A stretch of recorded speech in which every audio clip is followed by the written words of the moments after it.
Hello, welcome in everybody. Here we are, episode 2 of My Girlfriend the Artist.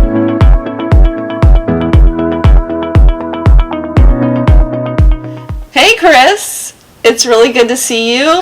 As you know, I've had a very stressful few weeks. I don't know if you can tell by the bags under my eyes, but I can tell you one thing, it really makes me feel better and a little less stressed to talk to one of my good friends. So I'm really glad we're doing this today. Oh, yeah, me too, Sarah. It's so great to connect with you again. I find too, just talking to friends is one of the best ways to work things out. And actually, our topic today is just so perfect because, today guys, we're talking about self-love, maybe even self-love versus, self-criticism. Getting through tough times, who have you got? You've got yourself. You have the power within yourself to get yourself through these sticky situations, and that is just by really honestly practicing pure and authentic self-love. To me, that is absolutely loving yourself unconditionally for who you are, no matter what, truly and honestly. I totally agree with that. We kind of have this default that is like, I don't know if it comes from our human evolution with our inner critic being that source of worst case scenario planning for us to survive, but it seems like in normal everyday life we don't really need that as much, but we're still kind of burdened by it. So there's this effort we have to make, this conscious effort we have to make to focus on loving ourselves instead of criticizing ourselves, recognizing all of the good things about ourselves and stop listening to the judgy, inner critic that's always telling us we're not doing something right, to make us question ourselves. I honestly feel that comes from fear. It's the worst case scenario. You're planning for the thing you fear most. So if all of that negative self-talk is coming from fear, then you're not going to be able to survive that as a whole person. Self-love is loving our whole selves, flaws and mysteries and wonders and imperfections and talents. We have to include the positive. We have to give ourselves a break, and we have to affirm our self-worth for ourselves, and that to me is part of self-love. I love how you said like this inner critic, right? That's like the brain talking to you, and the self-love is the heart talking to you. And from everything that I've learned in the last, year or so is like you want to be heart-centered. You want to come from a place that is your heart, not your brain, because it's telling you all sorts of lies. Whereas when you go deep inside, that's the true essence of who you are, and you want to shine that essence, that brightness into the world. And when you have that self-love, that brings you to a higher energy level too, and that can, emanate into the world and affect others around you. I always imagine it like, you have this inner child, and that child needs to be loved and it needs to be tended to, and that's where self-compassion comes in too, and this kindness of yourself. And anytime the brain kicks in and says, oh, geez, what did you do that for? That's stupid. You say, you put your hand on your heart and say, all is well, it's okay. Like you say, affirming, no, this is who I am. It's all good. Yeah. One of the things that I was doing in preparation for our conversation is trying to find some quotes that resonated for me on the topic of self-love. And I came across some really good ones by Louise Hay. She said that self-love creates self-expression and allows us to be creative in deeply fulfilling ways. I mean, that's what our conversation's about. That's what our art journaling is about. And it's true for me that creativity really does connect me to my true self. It is a nurturing endeavor as well because of that connection. It's kind of like a feedback loop of where I'm devoting attention and intention and time to that creative process. And so it's part of my well-being, and it's part of my self-care, And it's part of what I do out of self-love, love for myself.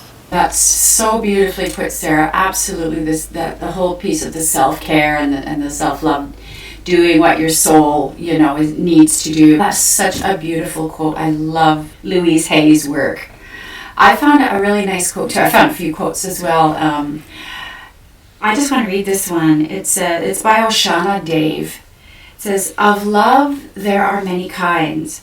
Before a person experiences overwhelming love in this world, something must open up inside. Release the canopy above this level, and the love will rain in, changing the whole human experience." Wow, that's a powerful one. I know. Just like coming from this place of, inner love. Yes, yes. And Shauna Shapiro, Dr. Shauna Shapiro wrote Good Morning, I Love You. And I love this book because it's about mindfulness, but it's also about the practice of self-love. And one of the main ideas in that book, or that I got from it, was that what you practice grows stronger. So she says if we're always practicing judgment of ourselves, then that's what's going to grow stronger. And so that negative self-talk is just going to keep rolling around. Whereas if we decide to practice forgiveness and kindness and gentleness and love for ourselves, then that kind of positive loop starts to replicate itself from within us, outward, and into all of our relationships. It's a very, very powerful thing that we have control over if we decide and we intend to practice that. Sarah, that's such a beautiful place for us to end. What I say this too all the time, what you put your attention on grows stronger. And now I'm getting excited to start my art journal. It's such good energy, and I'm getting that butterfly feeling in my tummy about, excitement and how I'm feeling and how our conversation is coming into my heart and how it's going to come out in my art journal. Imagining colors and pinks and love emanating from my page, awesome energy. Let's get creating. Yes, let's do this.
we'll see you in the next episode.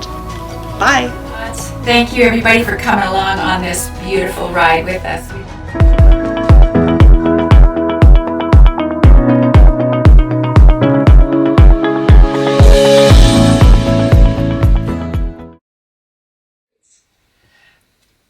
Perfect. Love it. Yeah.